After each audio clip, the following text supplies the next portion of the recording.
Already petrol, diesel కష్టాలు ఎట్లున్నాయో చూస్తూనే ఉన్నాం. మళ్ళీ ఇప్పుడు కొత్తగా వచ్చిన ముచ్చట ఏందంటే ఆదివారం అయితే ఇప్పటి నుంచి పెట్రోల్ బంకులు బంద్, పెట్రోల్ దొరకదు, డీజిల్ దొరకదు, ఇక కష్టాలు తప్పాయి అని లేనిపోని పుకార్లు బయటకు వస్తున్నాయి. దీని పుకారని ఎందుకు అంటున్నా అంటే Andhra Pradesh federation of petroleum traders ఏం చెప్పారంటే ఇది 2018 అప్పటి వార్త ఇప్పుడు సర్క్యులేట్ అవుతుంది. కాబట్టి దీన్ని నమ్మాల్సిన అవసరం లేదు.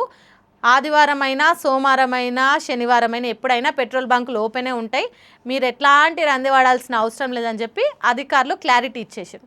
కాబట్టి ఏదో ముచ్చట్ని ఆల్రెడీ ఇప్పుడు ఈ పెట్రోలు, గ్యాసు, డీజిల్ ఈ మంట రచ్చలేగుతుంది.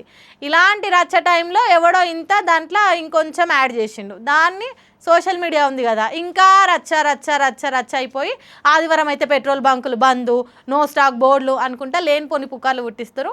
ఇవేమి నమ్మకుర్రి. ఆదివారం అయినా, సోమవారం అయినా ఎప్పటికైనా పెట్రోల్ బంకులు ఓపెనే ఉంటాయి. మన దగ్గర అయితే సరిపడా పెట్రోల్, డీజిల్ ఉందని అధికారులు చెప్తున్నారు. రాను రాను కొరత రావచ్చు, లేకపోతే రేట్లు పెరగవచ్చు అన్న ఒక గాసిప్ కూడా వినిపిస్తుంది. మరి ఇది ఎంతవరకు నిజం అనేది వచ్చే రోజుల్లో తెలుస్తుంది.